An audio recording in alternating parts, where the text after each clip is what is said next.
Hey guys, welcome back to Ashvi Thinks YouTube channel. In today's video, I'm going to tell you about some short, small and nice sentences.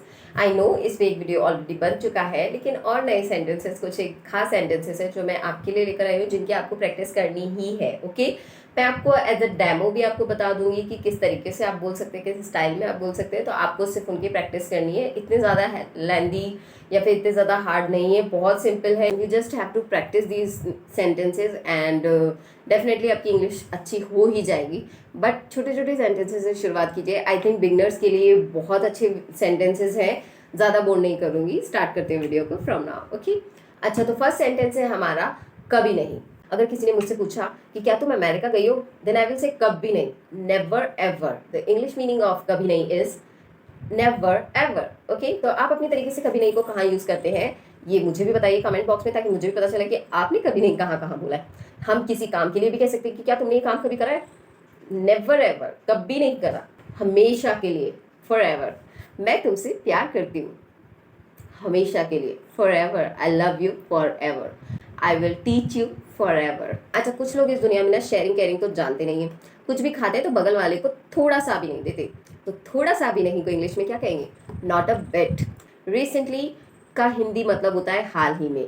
तो जब भी हमको हाल ही में करके किसी भी सेंटेंसेस को बोलना है, तो भले ही हम पूरे सेंटेंस को हिंदी में बोल सकते हैं, लेकिन हाल ही में को इंग्लिश में ही बोलना है. Okay, so we will say like this. Recently यहाँ से कोई गुजरा था, तो इसमें ऑकवर्ड भी नहीं लगेगा और हमारी बोलने की हेजिटेशन भी कंप्लीट हो जाएगी. ओके, अगर जब भी आपको ये सब ले लो बोलना हो, तो आप कहोगे टेक इट ऑल. क्या कहेंगे? टेक इट ऑल, ये सब ले लो. सच कहूँ तो को इंग्लिश में क्या कहेंगे? To be honest. यस, सच कहूँ तो मैं सो रही थी, इसे इंग्लिश में कैसे कहेंगे? To be honest, I was sleeping. To be honest, I was hungry. To be honest, I am hungry. ऐसे करके कुछ भी सेंटेंस आप बना सकते हैं. तो सच कहूँ तो को इंग्लिश में कहेंगे टू बी ऑनेस्ट.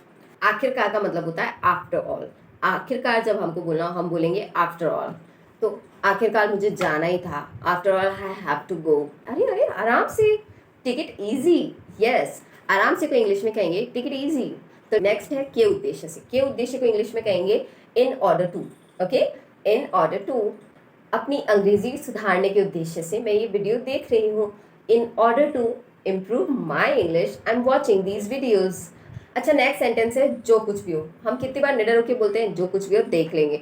तो अगर ऐसा कुछ होगा तो हम क्या कहेंगे? व्हाटएवर. जो कुछ भी, व्हाटएवर. जो भी हो, मैं तो नहीं करने वाली. तो क्या कहोगे? Whatever, I am not gonna do this. सो रहे हो, यहाँ पे वीडियो चल रहा है और तुमको नींद आ रही है, झपकी आ रही है, उबासी आ रही है, पे अटेंशन. वेल, डांट नहीं रही, ये है हमारा नेक्स्ट सेंटेंस. पे अटेंशन, ध्यान दो, पढ़ाई में ध्यान दो, इंग्लिश सीखने में ध्यान दो. Pay attention. आखिर क्यों को इंग्लिश में क्या कहते हैं? आखिर क्यों को इंग्लिश में कहते हैं बट वाई. बट वाई, तुमने ऐसा क्यों किया, या फिर तुमने आखिर ऐसा क्यों किया. But why you did this. या फिर हम कह सकते हैं तुम अंग्रेजी आखिर क्यों पढ़ा रही हो, but why are you teaching English. या फिर मैं आपके लिए भी पूछ सकती हूँ, आखिर क्यों तुम प्रैक्टिस नहीं करते हो, but why are you not doing practice. अच्छा, हम अक्सर कहते हैं इस चीज़ के कारण, यहाँ होने के कारण, ठंड ज़्यादा होने के कारण हमें सर्दी लग गई, ऐसा हम कहते हैं. तो के कारण को इंग्लिश में कहते हैं due to. Due to cold weather I am ill. Okay, I have a good example for you all. So due to Ashvi ma'am I am watching English videos and practice English. Ashvi ma'am के कारण हम English की practice कर पा रहे हैं. तो इसको बोलना होगा, कैसे बोलोगी? Due to Ashvi ma'am's videos we are practicing English. I think it's a nice line. Appreciate me. हाँ, कमेंट बॉक्स में जाके अप्रिशिएट करती है जल्दी से, फटाफट. एक बार और, एक बार और. तो वो जो एक बार और होता है उसको इंग्लिश में कहते हैं वंस मोर. एक बार और प्रैक्टिस कर लो, वंस मोर. एक बार और कोई पैराग्राफ को पढ़ लो, एक बार और कोई इंग्लिश का वीडियो देख लो, वंस मोर.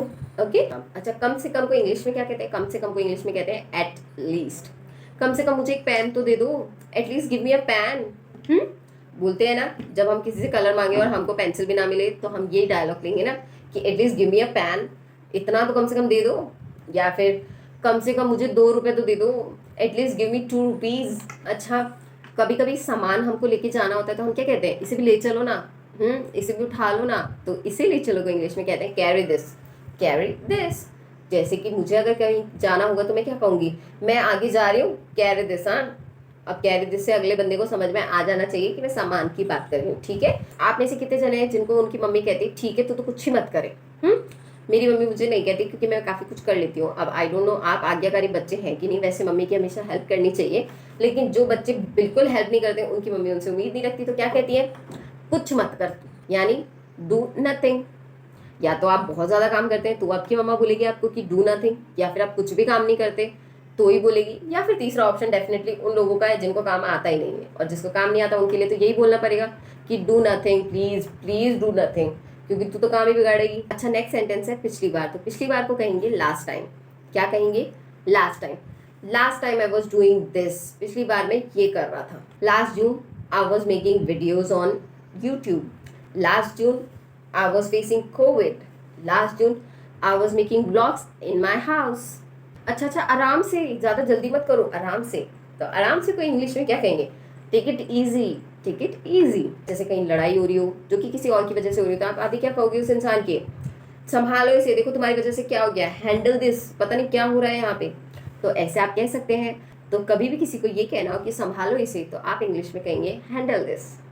अच्छा, किसी को टाइम पे आने के लिए बोलना हो तो क्या कहोगे, come on time, come on time, time पे ही आना, कल टाइम पे आना, तो आप क्या कहोगे, come on time, my video will come on time, मेरा वीडियो समय पर आएगा। अच्छा, छोटे बच्चे क्या करते हैं, छोटे बच्चे किसी भी दुकान पे जाते हैं ना तो वो सामानों को तुरंत उठा लेते हैं, पूछना दाचना तो किसी से है नहीं उनको कि हाँ भाई हम पूछ के लें, क्योंकि छोटे बच्चे हैं तो उनसे तो क्या उम्मीद करेंगे। तो उस सिचुएशन में हम क्या बोलते हैं अपने बच्चों को, इसे वापस रख दो, तो हम इंग्लिश में कहेंगे पुट इट बैक। चलो पुट इट बैक, वापस रखो इसे। ऐसी चीज़ जो आपको पसंद आए और आपके छोटे छोटे बच्चे अगर उसे ले आएंगे तो आप उन्हें क्या कहेंगे, इसे वापस लेके जाओ। तो वापस ले जाने को कहेंगे take it back, take it back. दिल से को इंग्लिश में कहेंगे by heart, by heart I am teaching you English, okay. तो मैं तुम्हें दिल से इंग्लिश पढ़ाने की कोशिश कर रही हूँ। वो पता लगे, मुझे नहीं पता कितने लोगों को समझ में आ रही है, बट मैं तो कर रही हूँ। अच्छा, नथिंग विल हैपन, कुछ नहीं होगा। थोड़ा सांत्वना वाला नहीं लग रहा, देखो कोई बात नहीं, कोविड आ गया है, लेकिन अगर हम अपना ध्यान रखेंगे, मास्क प्रॉपरली पहनेंगे और डिस्टेंस पे रहेंगे तो कुछ नहीं होगा। Nothing will happen if we do all these things, right. तो अगर अपना ध्यान रखोगे नथिंग विल हैपन, मास्क पहनोगे nothing will happen, social distancing रखोगे नथिंग विल हैपन। अच्छा, अगर हमें किसी को कहना हो अपना दिमाग तो लगाओ, तो हम क्या कहेंगे, apply your mind. Apply your mind, what are you doing, apply your mind, your whole answer is wrong. अपना दिमाग लगाओ, तुम्हें तो सारे आंसर्स गलत हैं। आज नहीं तो कल कोविड भी चले ही जाएगा, आज नहीं तो कल स्कूल जरूर खुलेंगे। तो इस टाइप के सेंटेंसेस में हम यूज करते हैं आज नहीं तो कल का। तो आज नहीं तो कल को इंग्लिश में क्या कहते हैं, sooner or later, sooner or later, sooner or later school will open। Next sentence है खुद को चुनौती दो। अच्छा, ये मैं कैसे बोल सकती हूँ, ये मैं आपको ऐसे बोल सकती हूँ कि अपने आप को चुनौती दो कि हाँ मुझे इंग्लिश सीखनी ही है, हाँ मुझे लर्न करना है, हाँ मुझे प्रैक्टिस करनी है, मुझे बोलना है, अपने आप को चुनौती दो। तो अपने आप को चुनौती देना या खुद को चुनौती देने को इंग्लिश में कहेंगे चैलेंज योरसेल्फ, ओके।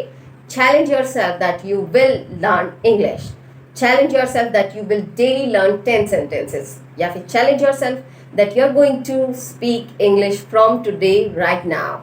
जैसे को तैसा, ये तो बहुत लोग बोलते हैं। तो जैसे को तैसा को इंग्लिश में कहते हैं टिट फॉर टैट। मुझे नहीं लगता इसके लिए आपको एग्जाम्पल की जरूरत है। टिट फॉर टैट यानी जैसे को तैसा, जो जैसा करेगा वो वैसा भरेगा, टिट फॉर टैट। अच्छा, कोई जरूरत नहीं है, जब भी हमको ये बोलना हो तो हम क्या कहेंगे, नो नीड। नो नीड, कोई ज़रूरत नहीं है। जैसे कि आपको कुछ किसी चीज़ की ज़रूरत हो तो प्लीज़ मुझे बताना, तो आप क्या कहेंगे, नो नीड। इस पल में, नेक्स्ट सेंटेंस है इस पल में। अब इस पल में को इंग्लिश में क्या कहेंगे, इन दिस मोमेंट ऑफ टाइम। थोड़ा सा लंबा हो गया बट इतना टफ नहीं है। In this moment of time, इस पल में जी लो, live your life in this moment of time, okay. अपनी ज़िंदगी का हर एक पल बहुत इंपॉर्टेंट होता है, तो जिया करो उसे, ओके। टेंशन में मत निकालो कि क्या होगा क्या नहीं होगा, देखी जाएगी जो होगा। Live in this moment, okay. अच्छा, मुश्किल से, नेक्स्ट वर्ड है मुश्किल से। तो मुश्किल से को इंग्लिश में कहेंगे हार्डली। हार्ड मतलब कठिन या मुश्किल तो होता ही है, तो हमको क्या कहना है, सिर्फ हार्डली कहना है, याद करने में भी आसान है। तो मुश्किल से को इंग्लिश में कहेंगे हार्डली, ओके। मुश्किल से वीडियो बना पा रही हूँ, hardly I am making this video, then please do watch this video, like this video, comment below and subscribe if you haven't done. वैसे बस खत्म हो गया, इतना ही था। वैसे तो जब भी हमको बोलना हो वैसे मैं नहीं जानता, bye the way I don't know, तो बाय द वे का मतलब होता है वैसे, और वैसे का मतलब बाय द वे। तो वैसे जैसे तैसे मत करो, आप क्या बोलोगे? By the way. By the way I was coming, या फिर by the way I was doing this, वैसे मैं ये काम कर ही रही थी। By the way I was watching your videos, it was good. You can say this to me also, I will be happy. कहेंगे इन शॉर्ट, लंबी बात को छोटा बताना, जैसे कि in short start learning from now, in short start practicing English. Okay, वो मुझे लगातार मैसेज कर रही है, तो लगातार को इंग्लिश में कहेंगे फ्रिक्वेंटली। अच्छा, नेक्स्ट है as a matter of fact. As a matter of fact को हिंदी में कहते हैं वास्तव में। ये भी अपने आप में एक अच्छी खासी फ्रेज है। So as a matter of fact I am leaving this area, वास्तव में मैं ये छोड़ रही हूँ जगह। या फिर हम कह सकते हैं वास्तव में मुझे यहाँ रहना ही नहीं है। As a matter of fact I am not gonna live here and I don't want to live here. ठीक है, तो वास्तव में जब भी बोलना हो तो हम कहेंगे as a matter of fact. जानबूझ के को इंग्लिश में कहते हैं इंटेंशनली। इंटेंशनली मतलब जानबूझ के। शी डिड दिस इंटेंशनली, उसने ये काम जानबूझ के किया है। She broke my toy intentionally, उसने मेरा खिलौना जानबूझ के तोड़ा है।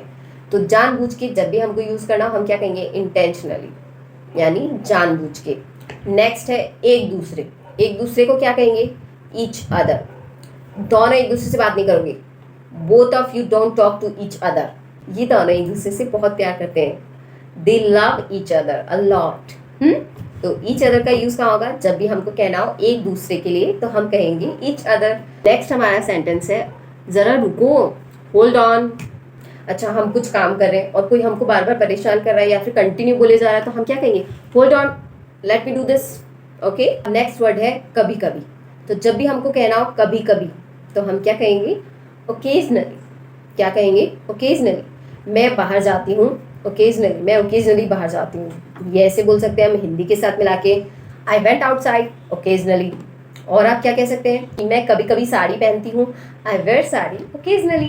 तो शायद को इंग्लिश में क्या कहेंगे? मे बी और परहैप्स। ठीक है, आई प्रेफर परहैप्स मोर क्योंकि ये थोड़ा अलग साउंड करता है। मे बी तो बहुत कॉमन हो गया, तो अब से शायद की जगह क्या कहेंगे? Perhaps. Perhaps I don't understand what you से, शायद मुझे नहीं समझ आया कि आपने क्या कहा। Perhaps I will go there, शायद मैं वहाँ जाऊँगी। की तरफ को इंग्लिश में बोलते हैं टुवर्ड्स। टुवर्ड्स मतलब की तरफ, जैसे कि मेरा ध्यान हमेशा इन बच्चों की तरफ ही रहता है। My whole attention towards my child. हालांकि को कहते हैं ऑल दो। अब ऑल दो कहाँ यूज हो सकता है? हालांकि मैं नहीं चाहती थी, ऑल दो आई डोंट वॉन्ट। या फिर हम कह सकते हैं ऑल दो आई वॉज गोइंग देयर, हालांकि मैं तो वहाँ जा ही रही थी। और भी कुछ एक सेंटेंसेस है जो आप यूज कर सकते हैं हालांकि को लगा के। तो जहाँ भी हालांकि लगेगा वहाँ पे क्या कहना है? ऑल दो। Okay, so these are some short words that you can use in your daily life in English. Okay, क्योंकि इंग्लिश में नहीं बोलोगे तब तक तो आपकी प्रैक्टिस नहीं होगी। So start speaking English from today. जब तक इंग्लिश बोलेंगे नहीं तब तक प्रैक्टिस में नहीं आएगी। So start speaking from now. सिर्फ दिमाग में ज्ञान लेने से कुछ नहीं होगा, उसको मुंह के थ्रू बोलिए भी। ओके, सिर्फ सुनने से कुछ नहीं होता। जब तक हमारे सुनने के साथ, लिसनिंग के साथ स्पीकिंग नहीं आएगी तब तक इंग्लिश नहीं सीख पाओगे। So सुनते हो बहुत बढ़िया, पढ़ते हो ऑसम, बोला भी करो। ठीक है, क्योंकि जब तक किसी चीज़ के आने के साथ अगर कुछ जाएगा नहीं, यानी कि हम बोलेंगे नहीं, तब तक कोई किसी भी तरीके का इम्प्रूवमेंट होगा ही नहीं। तो improve yourself by speaking English from today. Okay, so these are some short sentences that you can use in your daily life. Some short words you can say, some short terms you can से।